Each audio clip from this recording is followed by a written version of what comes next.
Worked hard this week to see what I could find out about Sabbath that I didn't know. The discovery that I made was that the only thread that went through everything was the definition of the word Sabbath, which means to cease or to stop. And then take time to rest, enjoy the company of family and friends, and share your table with others. I found 2 short poems that captured some of the thoughts and feelings that resonated with me. I offer them as food for thought as we begin our service today. The first is from The Brewing of Soma by John Greenleaf Whittier. Drop thy still dews of quietness till all our stirrings cease. Take from our souls the strain and stress, and let our ordered lives confess thy beauty of thy space. And the second one is by Colin Colesmith, called The Sabbath. The Sabbath is a time of rest, to reflect on God, on what is best, to feed your spirit and your soul, to replace with good something you stole, robbed from yourself in strength, direction, refusing to rest, spend time in reflection, and so fulfill your deepest fears, saving hours and wasting years.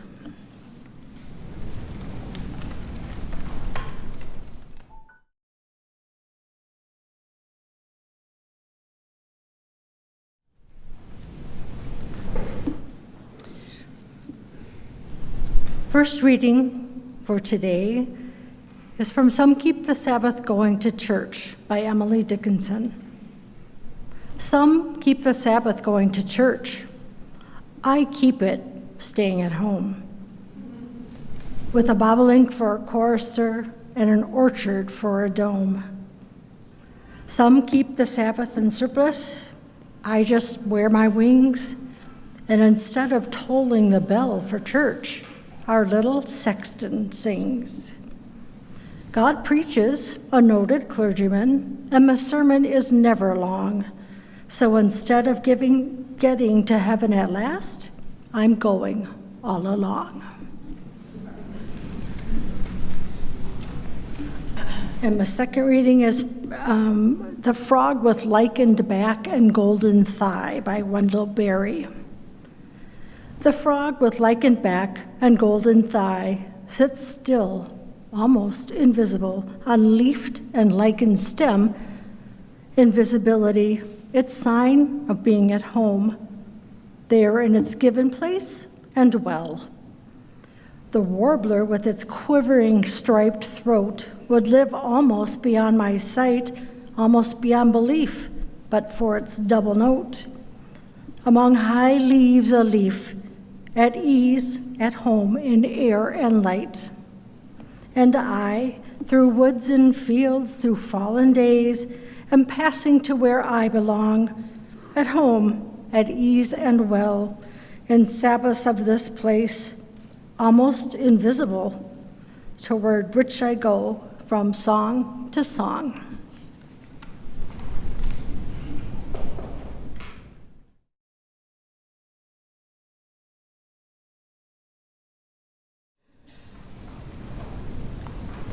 As Linda stated, the theme for the services this summer is Sabbath. So during the May Worship Committee meeting, we spent some time discussing the word. Frankly, it wasn't a concept that I'd really spent much time thinking about. Nonetheless, Greg and I volunteered to start the services off with some reflections on the word. The dictionary describes Sabbath as a day of rest and worship. But growing up as a Unitarian Universalist, it was just one of those words that I associated with Christianity or Judaism more than with me. With the humanist messages of the day, we certainly weren't under any scriptural mandate to take a day off. Plus, my parents were professors, and my perception is it was unusual for them to take a day off. There was always papers to grade or lessons to be written or some research to be working on. Still, Sundays did have their own rhythm. I remember days when we would go to church, then eat out with friends, or we would drive around the countryside in the afternoon, maybe even going the full 30 miles to visit my grandmother out on the farm. Family time. It was a break from the routine, and I suppose that was, in its own way, a sort of rest. But that doesn't work for me with the life I live now. I live alone, and my family's down in Iowa. So what does Sabbath mean to me, and why should I even care? First, I thought about regular activities that I engage in to relax or take a break from being busy. In the summers, I try to take a walk on Sunday afternoons or evenings as a way to close out the weekend and to gear up for the week ahead. The walks start soon after the snow has released its hold on the ground, first on trails along the river, then in parks in search of spring. A flower here and another, and soon a whole carpet of bluebells appear. Sometimes I just wander, letting my mind I walk and letting my mind wander. Other times I notice the smell of fresh cut grass or spot a bird almost hidden away. Is this a summer Sabbath? Currently I sing with two groups, our church choir and a hospice choir out at Seasons Hospice. Both choirs meet regularly, a habit, and there are definite spiritual dimensions to these groups. Not all the time, but sometimes. For me, they are a way to step out of my normal routine, to connect with others, and to be a part of something larger than myself. Singing, though work, refreshes me. So do these count as a type of Sabbath activity? Certainly coming to church must count as Sabbath. Services, especially on days like this, where we learn news that may shake us, or after a week that's filled with chaos, can provide comfort and can be restorative. But do I need to take a full day to say I observe Sabbath? While searching the web for inspiration for this morning's reflection, I came across a sermon by UU minister Craig Scott titled "Practicing Sabbath, Caring for Body and Soul." In it, he defined Sabbath as a timeout, a time for rest and reflection, a time to be deeply mindful, and a time to restore our souls. He quotes author Wayne Mueller, who wrote a book on the topic, and Wayne Mueller wrote that Sabbath is more than the absence of work. It is not just a day off when we catch up on television or errands. It is the presence of something that arises when we consecrate a period of time to listen to what is most beautiful, nourishing, or true. It is time consecrated with our attention, our mindfulness, honoring those quiet forces of grace or spirit that sustain and heal us. So more than just a day of rest. Reverend Scott noted that many religions have a formalized version of a Sabbath, time set aside for sacred rest, perhaps a special holy day or a specified day of the week, but he encouraged his congregation to think about Sabbath as a larger metaphor, to think of it in terms of anything that brings a visceral experience of life-giving nourishment and rest. A Sabbath hour, a Sabbath afternoon, a Sabbath walk in the woods, and even a Sabbath moment in the midst of a busy day. And to recognize that Sabbath may be very different depending on the person. For instance, for some, Sabbath may be gardening, whereas for others, gardening is just work. Using this definition, taking a walk in the woods, singing in choir, and going to church all count, at least for me, as Sabbath. And I think the metaphor is useful, but it seems like it's missing any sense of practice or regularity. And I wondered what others had to say about the concept. Wendell Berry's book, This Day, collected in new Sabbath poems, including the poem that Linda read, The Frog with Lichened Back and Golden Thigh, is a set of writings inspired by his regular Sabbath practice. As with that particular poem, many of his writings recognize the power of being in nature. And this resonated with me as I often turn to nature in search of rest or nourishment. In the book's introduction, Barry states, "On Sunday mornings, I often attend a church in which my wife plays the piano. But I'm a bad weather churchgoer. When the weather is good, sometimes when it's only tolerable, I am drawn to the woods on the local hillsides or along the streams. In such places, on the best of these Sabbath days, I experience a lovely freedom from expectations, other people's and also my own. I go free from the tasks and intentions of my work days, so my mind becomes hospitable to unintended thoughts, to what I'm very willing to call inspiration. That one is sometimes able, among the disturbances of the present world, to wander into some good and beautiful whereabouts of the woods, grow quiet, and come to rest is a gift, a wonder, and a kind of grace." Though not a bad weather churchgoer, here in his readings I find a Sabbath practice that I can relate to. The idea of walking in the woods, of noting the song of the warbler, or spotting a frog at home hidden along the trail appeals to me and my needs for time alone. And it meshes well with some of these other thoughts by Mueller and Scott. Barry goes on to state that we are to rest on the Sabbath, I have supposed, in order to understand that the providence or the productivity of the living world, the most essential work, continues while we rest. I interpret this to mean that we all need a reminder that our daily work activities are not the center of the universe, and that the world continues whether or not we get that last bit of work done. Taking this all together, I now describe the word Sabbath as a sort of mindfulness activity. It may be a day or it may be only an hour, but I think there needs to be some regularity to it, some intentionality. And as for the question of why should I care, I don't know that I care about whether I use the word Sabbath or not, but I do care about taking these breaks on a regular basis for my mental, spiritual, and even physical well-being. I need these breaks, and doing this reading and research for today has served as a useful reminder to me that I can and should ignore the never-ending to-do lists now and again.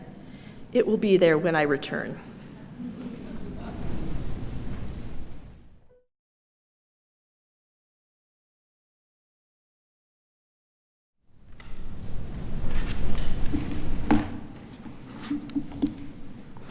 So here, you see, is my hat. And here's the question.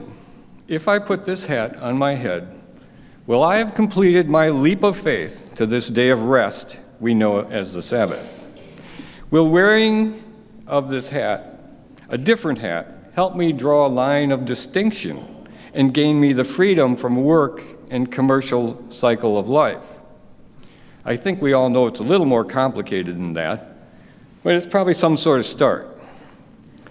The fact that I stand before you presenting this Sunday must mean that at some point I have failed to make this day a complete day of rest. But I assure you, I am at rest. I am at rest because I have a different purpose than that which holds me on the rest of the days of the week. A purpose that can only be brought about through respect for leisure time. From the ancient philosophers of the Greeks and the Romans to the Catholic philosopher Joseph Pfeiffer, I think, we have been advised not to forget the understanding of leisure as the highest good, the point of life, that which makes possible the highest achievements of the human spirit, philosophy and music. Leisure, wrote Joseph Pfeiffer, is a form of silence, of that silence which is the prerequisite of an apprehension of reality. And the American political philosopher Sebastian de Grazia claims that a citizen could not be truly free without leisure and the ability to use it well.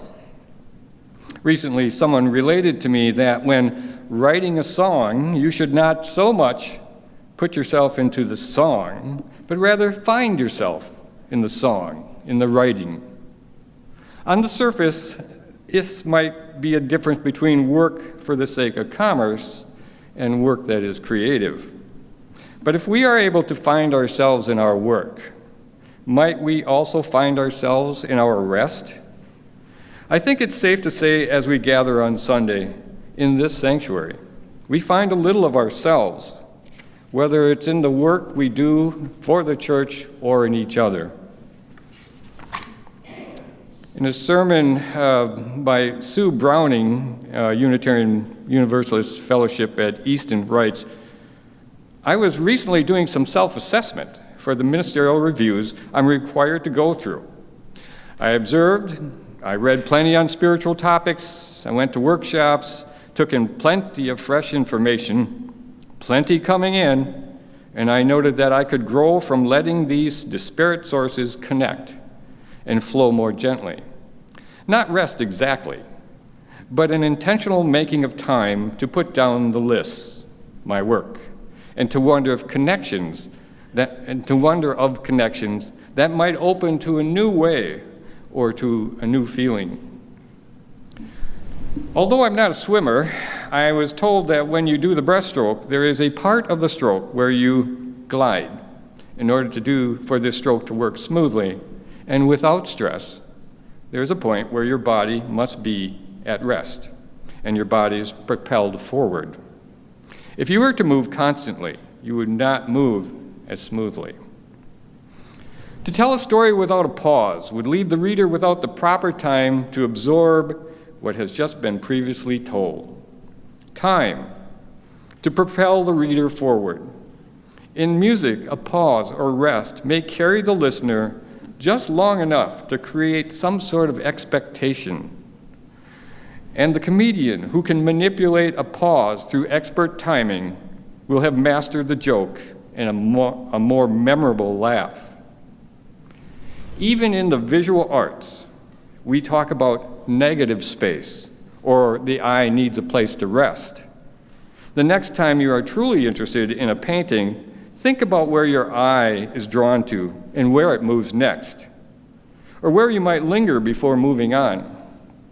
If it's a good painting, your eye will rest before it moves on again, and you may linger. And this will happen even if it's in a very minute way. Well, not surprisingly, Mark Twain has his own version of the Sabbath and rest. The day of rest comes but once a week, and I'm sorry that it does not come oftener. Man is so constituted that he can stand more rest than this. I often think regretfully that it would have been easy to have 2 Sundays in a week, and yet it was not so ordained.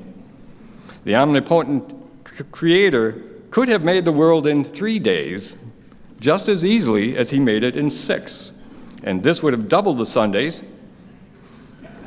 Still, it's not our place to criticize the wisdom of the Creator. So even God per se had to take a rest.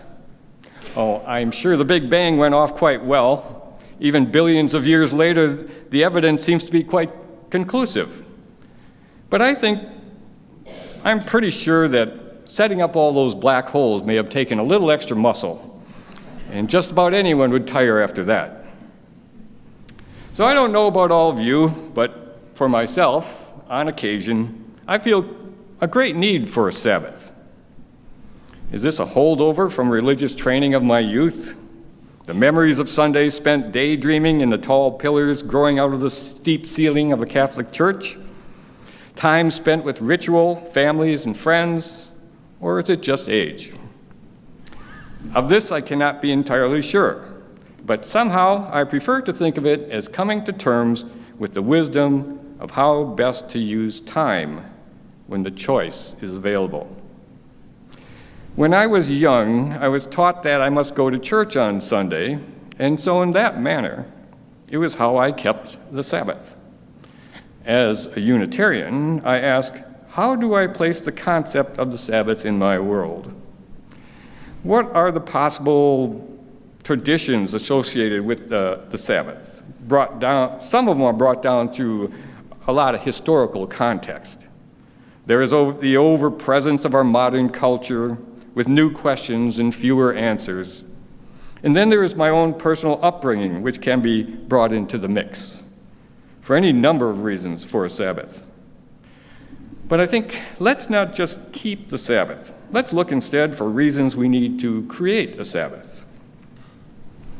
A quote directly from Judith Shuliewitz's book, The Sabbath World, and in her chapter titled Remembering the Sabbath. More recently, David Levy, a professor at the Informational School of the University of Washington, has updated both the utilitarian and humanistic arguments for the networked age by calling for a new informational environmentalism. Just as we fight to save marshlands and old-growth forests from development and pollution, he says, we need to fight to save ourselves from the pollutants of communications overload. The overabundance of information that turns us into triagers and managers rather than readers, the proliferation of bad or useless or ersatz information, the forces that push us to process information quickly rather than thoughtfully.